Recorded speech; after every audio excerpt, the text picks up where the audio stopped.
Amoeba में पोषण कैसे होता है? तो अमीबा में भी पोषण के 5 ही चरण होंगे। अमीबा भी एक जंतु है, और ये कौन सा जंतु है? तो ये एक कोशिकीय प्रोटिस्ट है। इसका मतलब क्या है? अमीबा जो है एक कोशिकीय प्रोटिस्ट है। देखिए, जैसे दीवार जो है ना, एक कहो ईंटा जोड़ते हैं तो दीवार बनता है, वैसे किसी भी जीव का शरीर ईंट से यहाँ पे दीवार बन रहा है, वैसे किसी भी जीव का शरीर किससे बनता है? कोशिका से बनता है। कोशिका जोड़ जोड़ करके हम बने हुए हैं। हमारा शरीर किससे बना हुआ है? कोशिकाओं के मिलने से बना हुआ है। तो बहुत सारी कोशिकाएं मिली हैं, तब जाकर के क्या बना है? हमारा शरीर बना है। वैसे ही अमीबा एक जीव है जिसमें कि केवल एक ही कोशिका है। क्या है? केवल एक ही कोशिका। हमारे अंदर तो बहुत है, मिलियन ट्रिलियन में कोशिका है, लेकिन अमीबा ऐसा जीव है जिसमें एक ही कोशिका है। इसलिए अमीबा हमको दिखता नहीं है नंगी आंखों से, हमको माइक्रोस्कोप लगाना पड़ता है, तब जाकर के अमीबा हमको दिखता है। तो अमीबा जो है एक कोशिकीय है, और ये प्रोटिस्ट समूह में आता है। देखिए, ज्यादातर एक कोशिकीय जीव जो है ना, उनका एक ग्रुप बनाएगा। जैसे आपका ग्रुप होगा, आपका फ्रेंड सर्किल का ग्रुप होगा, तो व्हाट्सएप ग्रुप में ऐसे अनाड़ी ग्रुप नाम रख दिए होंगे, है कि नहीं? तो वही आपका ग्रुप है। वैसे ही जो एक कोशिकीय एनिमल होते हैं उनको रखा जाता है, एक ग्रुप होता है, उन ग्रुप में शामिल कर लिया जाता है, उसको बोला जाता है प्रोटिस्ट। तो उसी ग्रुप का ये क्या है? अमीबा है, और एक कोशिकीय है। तो आप लिखिएगा अमीबा एक कोशिकीय प्रोटिस्ट है। क्या लिखेंगे? अमीबा। इसे तो प्रोटिस्ट समूह जो है ना, प्रोटिस्टा समूह, ये 11th में आता है, इसीलिए हम आपको डिटेल में नहीं बता रहे हैं। अमीबा एकल कोशिकीय, अमीबा एक कोशिकीय प्रोटिस्ट है, एक कोशिकीय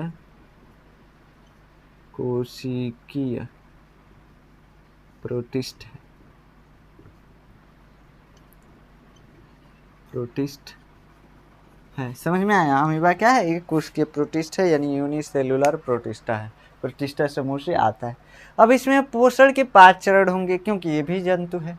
क्या होगा? पहले अंतर्ग्रहण होगा, फिर पाचन होगा, फिर अवशोषण होगा, फिर स्वांगीकरण होगा, फिर बहिक्षेपण होगा। ये 5 चरण हर एक जंतु में होगा, हर एक जानवर में होगा, हर एक एनिमल में होगा।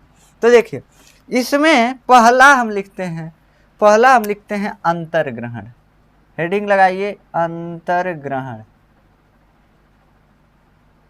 किसमें हो रहा है ये अंतर्ग्रहण? अमीबा में। तो हेडिंग लगाइएगा अमीबा में अंतर्ग्रहण। हम तो जानते हैं यहाँ स्कत्या है तो नहीं, तो चलता है, हम बस अंतर्ग्रहण डाल दिए हेडिंग, ठीक। अमीबा में अंतर्ग्रहण कैसे होता है? अमीबा होता कैसे है आप पहले देखिए। अमीबा ऐसे दिखता है, आपको दिख रहा है ये अमीबा? ये अमीबा है, एक जो है ये एक अमीबा है। हमारा हाथ दिख रहा है, तो ये क्या है? अमीबा है। समझ में आया? अमीबा का जो स्ट्रक्चर होता है वो फिक्स नहीं होता है।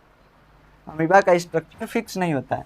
अब अमीबा हम बहुत सुंदर बनाते हैं, कहेंगे देखिए कैसे भी बना दीजिए, ये अमीबा हो गया, ऐसा ही दिखता है अमीबा। फिर कहेंगे नहीं अमीबा ऐसे दिखता है, अमीबा ऐसे दिखता है, तभी भी मान लेंगे कि अमीबा ऐसे दिखता है। अमीबा कैसे दिख सकता है? इसका स्ट्रक्चर जो है फिक्स नहीं होता है, इसका थोबड़ा फिक्स नहीं होता है, इसका थोबड़ा बदलते रहता है। बहुरूपिया है, एकदम आपके वाली जैसे है। समझ में आ रहा है? तो ये जो है अमीबा आपके वाली जैसे समझ सकते हैं, इसका चेहरा बदलता रहता है। अब ये जो है अमीबा, ये अपना अंतर्ग्रहण कैसे करता है? इसमें एक तो इसका आकार फिक्स नहीं है। अब इसमें कोई जो है अंग नहीं पाया जाता, ना ही हमारे जैसे मुंह है इसमें अंतर्ग्रहण के लिए कि भोजन खाएगा, मुंह से ले लेगा भोजन और खा लेगा, इसमें मुंह नहीं पाया जाता है। तो ये भोजन को ग्रहण कैसे करता है? तो देखिएगा, भोजन को इसको ग्रहण करने के लिए क्या करना पड़ता है? ये अमीबा जैसे ये स्ट्रक्चर आपको बनाना है, ठीक। ये अंतर्ग्रहण हेडिंग डालने से पहले बना लीजिएगा, या अंतर्ग्रहण हेडिंग डाल के बनाइएगा, कोई दिक्कत नहीं है, कभी भी बना सकते हैं। ये अमीबा है और ये इसका भोजन है, मान लीजिए ये इसका भोजन है। अमीबा में केंद्रक भी होगा, केंद्रक भी बनाते हैं। अब क्या हुआ? अमीबा जो है इस भोजन की तरफ गति करेगा। क्या करेगा? चल करके देखिए, अमीबा जैसे जानते हैं कैसे दिखता है? मान लीजिए वो झिल्ली है, उसमें लुजुर पुजुर पानी भर दिए। लुजुर पुजुर का समझते हैं? कम पानी भरे हैं, पूरा फुल पानी नहीं भरे हैं, उसको डगरा रहे हैं, वही अमीबा है। देखने में ऐसा दिखता है, ऐसे बहुत छोटा होता है, ऐसे ही दिखता है, ठीक। अब अमीबा जो है क्या किया? डगरते डगरते भोजन के पास गया, डगरते डगरते भोजन के पास गया, और भोजन के पास जाकर के ऐसे स्ट्रक्चर बना लेता है। ऐसे लगता है कि हाँ खुशी बनाया हुआ, यहाँ पे भोजन आ गया, भोजन यहाँ पे आ गया। अब इस स्ट्रक्चर को हम बोलते हैं सूडोफोडिया। इन दोनों स्ट्रक्चर को हम क्या बोलते हैं? सूडोफोडिया, यानी कि कूटपाद। कूटपाद, सूडोफोडिया बोलते हैं, अभी इंग्लिश में ही लिखवाएंगे इसको, ठीक। इसके अंदर केंद्रक कभी भी है, केंद्रक गायब मत कर दीजिएगा। फिर आगे चलकर ये अमीबा इस भोजन को ग्रहण कर लेता है। कैसे ग्रहण कर लेता है देखिए,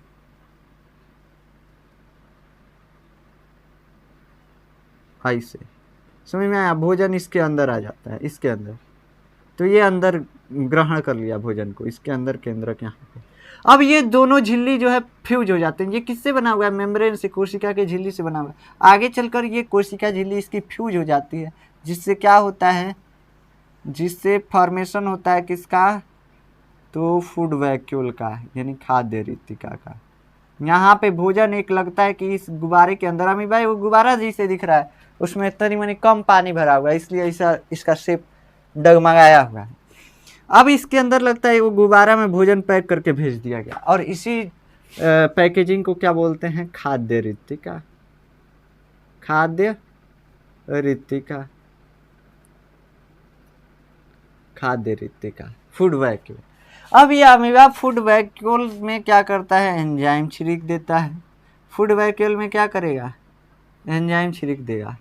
कहीं हम यस लिख रहे हैं यार, अब आप लोग अनुमान मत लगाइएगा ढेर, ठीक। फूड वैक्यूल, अब फूड वैक्यूल ये है, इसमें भोजन है, ये बनाते जाइए स्ट्रक्चर, ये बनाना है आपको। इसमें क्या करेगा? एंजाइम छिड़क देगा। जैसे एंजाइम छिड़केगा, जानते हैं एंजाइम क्या है? भोजन को तोड़ने वाला, भोजन को पचाने वाला। इसका पाचन हो जाएगा, इसके भोजन का पाचन हो जाएगा। भोजन के पाचन के बाद इसका अवशोषण हो जाएगा। ये मान लीजिए अमीबा अपना शेप धीरे धीरे चेंज कर रहा है। भोजन इतना बचा, कुछ कुछ भोजन अवशोषण के द्वारा इसके कोशिका में आ गया।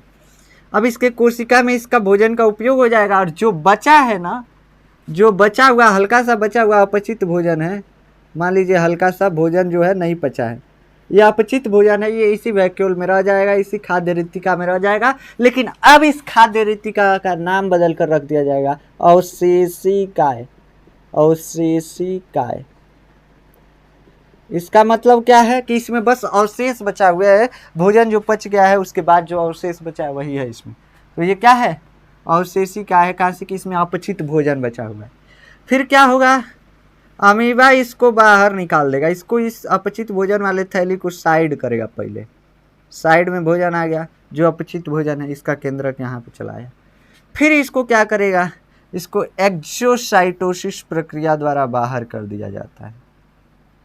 मान लीजिए कि ये क्या कर दिया, ये खाद्य रिक्तिका जो बनी थी वो फट गई, यहाँ से भोजन जो भी खराब पदार्थ था वो बाहर निकल गया। अमीबा का पोषण हो गया, इसमें इसके भोजन का उपयोग हो गया, जिससे कि शरीर का आकार बढ़ गया मान लीजिए, या एनर्जी बना ली, ठीक।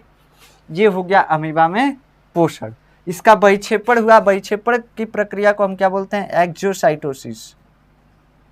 एक्सोसाइटोसिस, अभी स्पेलिंग गलती होगा तो हमारा दोष नहीं, इसलिए मिटा दे रहे हैं बस, एक्सोसाइटोसिस।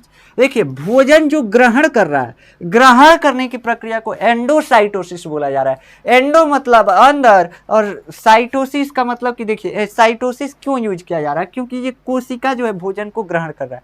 अमीबा एक कोशिका है, अमीबा क्या है? कोशिका है। कहेंगे कोशिका नहीं देखें तो जो भी अंडे होते हैं, मुर्गी का अंडा, मुर्गा का अंडा, वैसे कोई मुर्गा अंडा तो देता नहीं है, लेकिन जो भी अंडे होते हैं, शुतुरमुर्ग का अंडा जो दुनिया का सबसे बड़ा अंडा है, माइकोप्लाज्मा जो दुनिया का सबसे बड़ा कोशिका, सबसे छोटा कोशिका है, और शुतुरमुर्ग का अंडा सबसे बड़ा कोशिका है।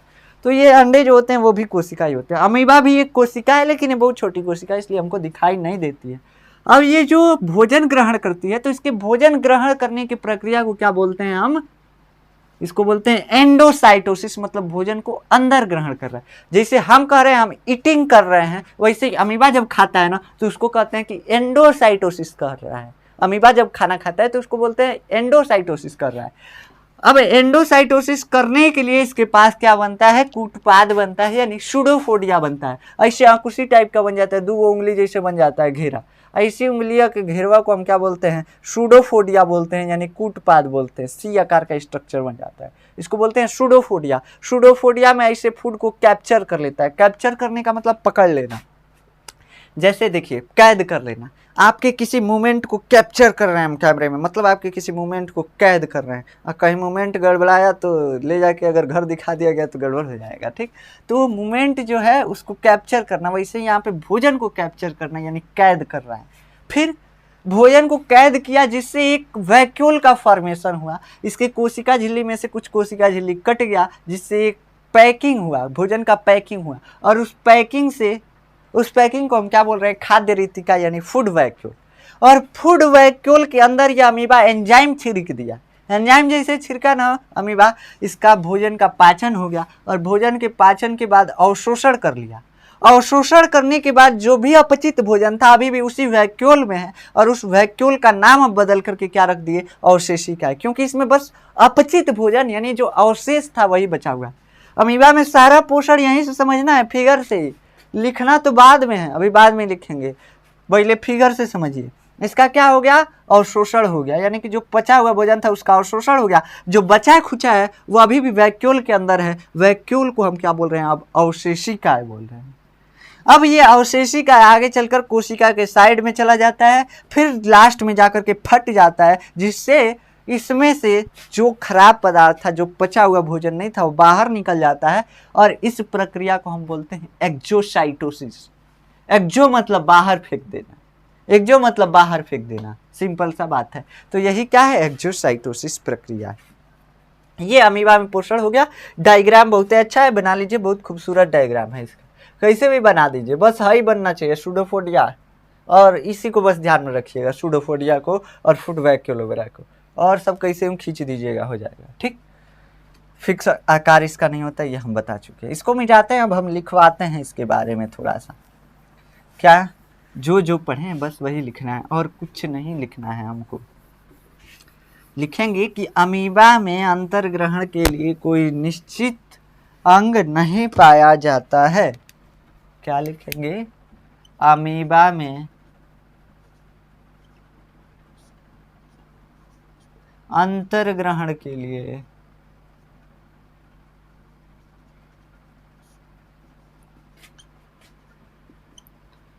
कोई निश्चित अंग नहीं पाया जाता, अंग नहीं पाया जाता है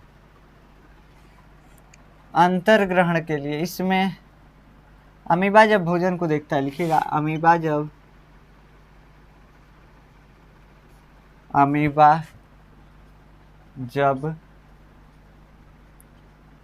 भोजन को देखता है तो उसकी ओर गति करता है, ललच जाता है, ललच के भोजन की ओर गति करेगा, समझ रहे हैं, ललच जाएगा, उसके बाद भोजन की ओर गति करेगा।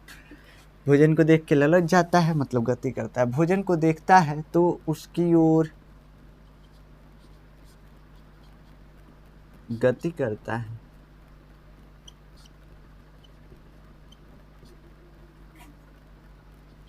तथा कूटपाद का निर्माण करता है। कूटपाद, जिसको इंग्लिश में बोलते हैं सूडोफोडिया। क्या बोलते हैं, सूडोफोडिया। अब इसका स्पेलिंग हमसे गलती होगा तो कोई दिक्कत नहीं है, PSEUDOPODIA,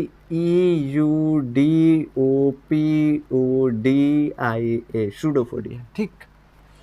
ये सूडोफोडिया का निर्माण करता है, कूटपाद का निर्माण करता है।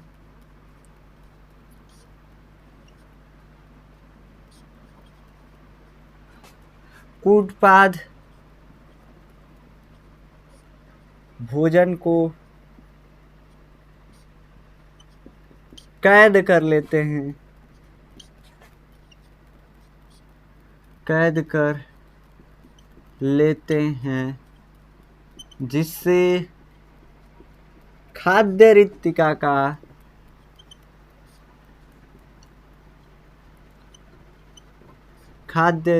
का निर्माण होता है।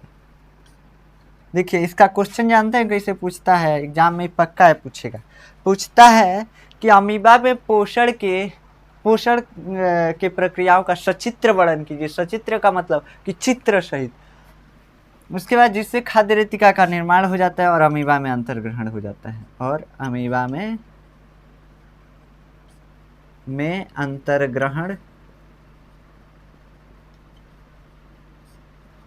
हो जाता है। ठीक, अगला हेडिंग हमारा क्या रहेगा? पाचन। पाचन में क्या लिखा जाएगा? पाचन खाद्य रिक्तिका में, खाद्य रिक्तिका में अमीबा अपने पाचक एंजाइमों को, पाचक एंजाइम मतलब पचाने वाले एंजाइम, भोजन को पचाने वाले पाचक एंजाइमों को स्रावित करता है।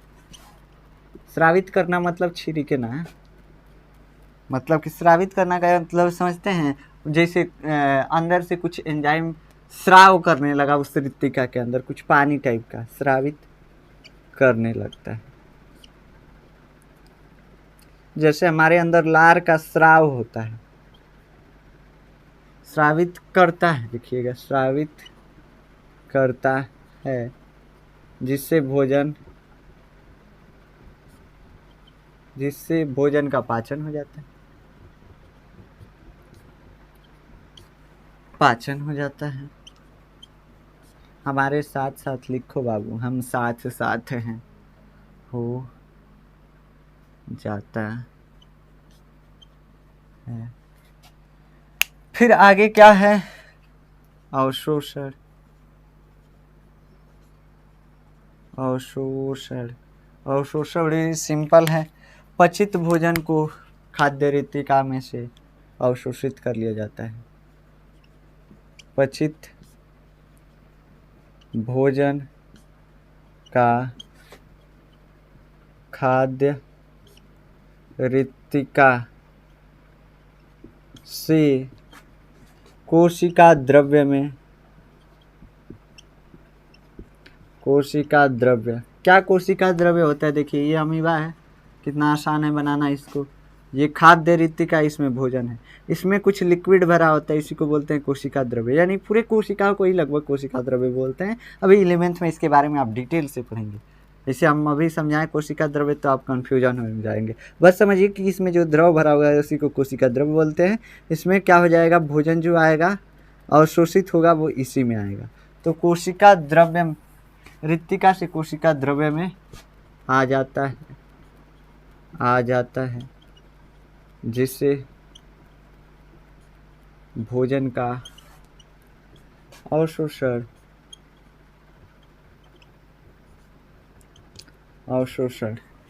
हो जाता है। ठीक, अगला हेडिंग हमारा क्या रहेगा? स्वांगीकरण।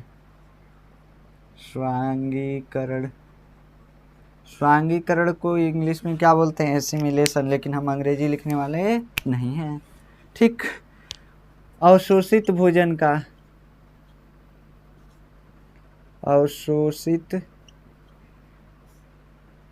अवशोषित गलती है, आप सही कीजिएगा।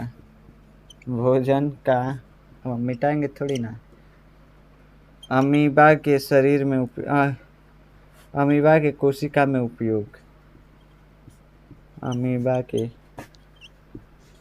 कोशिका में उपयोग क्या होगा उसके कोशिका में? कोशिका द्रव्य की वृद्धि, कोशिका द्रव्य वृद्धि, और क्या हो सकता है? ऊर्जा निर्माण। सबको ऊर्जा चाहिए यार, जो भी जीव है उसको ऊर्जा चाहिए ही चाहिए। उपयोग स्वांगीकरण कहलाता है। उपयोग हो जाता है, उपयोग हो जाता है, बस यही स्वांगीकरण है, ये तो हमको मालूम है, तो आगे लिखने की जरूरत ही नहीं है। बहिक्षेपण,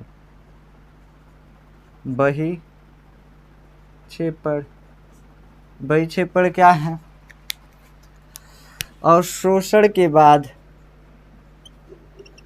अवशोषण के बाद बचे हुए अवशेषी काय को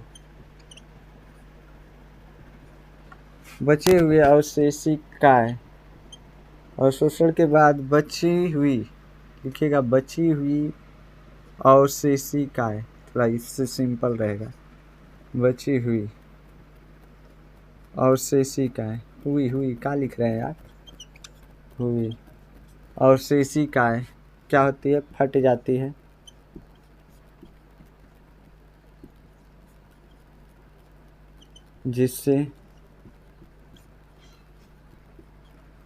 जिससे बहिक्षेप पर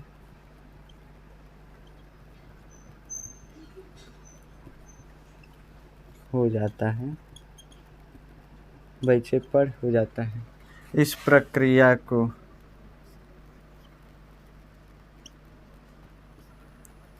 एक्सोसाइटोसिस कहते हैं। एक्सोसाइटोसिस